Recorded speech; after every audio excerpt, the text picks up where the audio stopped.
Здравейте, аз съм Ирина, а вие сте с канала Гледай бе. Настъпи този миг за поредния Дисни опит за игрална екранизация на вечна класика. И не каква да е, а най-ценната, тази с която започна тяхната империя. Снежанка, първият пълнометражен анимационен филм в историята на киното. Той поставя началото на този микс от мюзикъл и анимация, който толкова много от нас обикнаха. При новата екранизация, още с обявяването на избраните актьори в главните роли, започнаха скандалите. По време на снимките и подготовката за премиерата, Дисни си създадоха PR ад. Всичко започна с избора на Рейчел Зеглър, която, видите ли, не е достатъчно бяла за тази роля. Дойде ред на Гал Гадот и нейния израелски произход. Да не забравяме джуджетата. Така де, малки хора, както е по-прието да се казва в наши дни. Как без тях? Ама малки ли ще са или не съвсем? И разбира се, принцът. Нужен ли е той изобщо на съвременната еманципирана принцеса?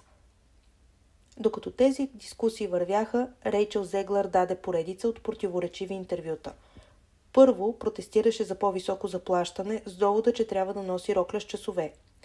После пък разправяше, че е била ужасена от оригиналната анимация и твърдо и гордо заявяваше, че тук Снежанка няма да е крехка принцеса с нужда от спасяване, нито пък мечтаеща за голямата любов, а бойна мацка, която ще се бори да си вземе трона обратно.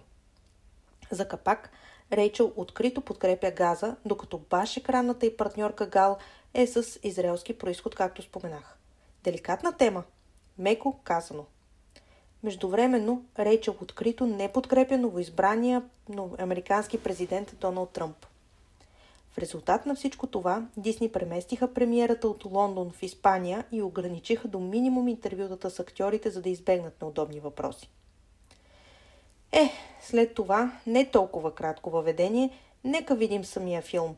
Ако сте следили ревютата ми, знаете, че винаги съм откровенна. И тук няма да направя изключение. Както може да се очаква от Дисни, това е класически мюзикъл, следващ установената формула 1:1. За да стане пълнометражен филм, освен оригиналните песни от анимацията, са добавени няколко нови.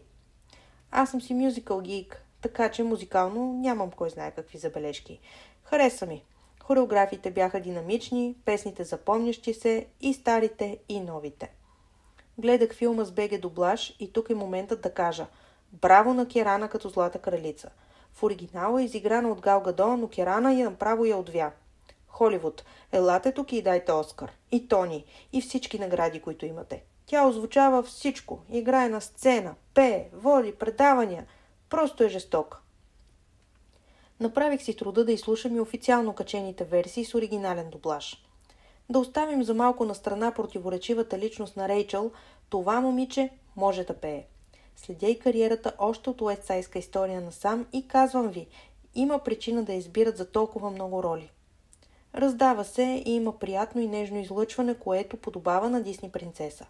Актьорски също ми се видя добре. Беше овладяла ролята не само вокално, а и визуално с принцеските жестове, така добре познати ни от оригинала. Признайте си, девойки, всички сме ги имитирали пред огледалото като деца. Гал Гадот ме изненада приятно. Актьорски и вокално. Знаете, има много базици как тя е по-красива от Снежанката, ама това са субективни работи. Няма да задълбавам. Спокойно, народе. Имаше си и принц. А така де, Робин Худ. Не, Флин Райдър. Йонатан го бяха кръстили тук. Симпатично момче. Имаше си влюбване, спасяване, целувка, както си му е там редът. За спасяването да кажа. Тя го спасява, той я спасява, равенство да има. Напук на очакванията, или по-скоро на опасенията, Снежанка не беше представена като бойна машина за убиване. Остана си нежно и емпатично момиче, което все пак иска с доброта и милосърдие да подбеди злата кралица. Както и в приказката. Сега, болната ми тема. Джуджетата. Дисни. Защо бе, хора? Как въобще ви дойде на акъла да ги направите толкова анимационни? Хем някакъв псевдо 3D реализъм, хем анимационни експресии, хем карикатурен вид и като ги сложиш до реалните актьори, трагикомедия. Същото мога да кажа и за животните. Уж реалистични, ама с огромни очи, за да изглеждат сладки. Самостоятелно, окей. Във филма не пасваха. В опит за политкоректност имаше един истински актьор малък човек, ама не сред известните 7 джуджета, а в четата на принца Робин Худ Йонатан. Групичката му беше максимум политкоректна. Чернокожа жена, малък човек, стандартни бели хора и така до 7. Да разгледаме друга моя любима тема – костюмите. Тотален мишмаш. Роклята на Снежанка я обявявам за най-издръжливата рокля в историята на киното.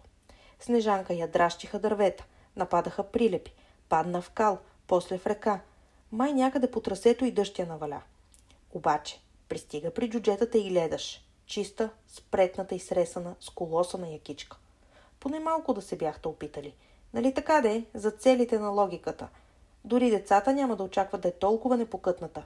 Не ги подценявайте. И стилово това рокле ми напомняше повече на нещо като за Ани Венчър косплей, отколкото за кино. Жълтата органза от какаду не ща да я коментирам. Прическата. Нета те залят с мемета. Ето ви едно. Обобщава мислите ми по темата. Кралицата пък беше накичена в бляскави паети, почти като за някое кабаре, с тая разлика, че все пак беше доста облечена. Даже подрънкваше при всяко движение. Разбирам тук замисъла. Нали? Алчност, накити, неща. Ама беше като някое хабиби и сякаш и тая манджа пресолиха. Да споменавам ли тъмно-синьо-лилавия гирлянд на шефа на кралската войска? Еми, какво да правя? Споменах го. Декорите. Ах, декорите. При такъв бюджет очаквах повече. Гората ми стоеше пластмасова и просто виждах къде свършва декора и къде започва зеления екран. Не съвсем изпипана работа. Огледалото пък си беше 1:1 с оригинала, за което, да кажем, ги поздравявам.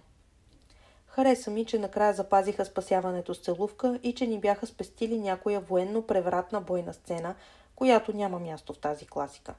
Приятно намигване беше, че Йонатан Хулт Райдър все пак дотърча на бял кон. В заключение, филмът не е лош.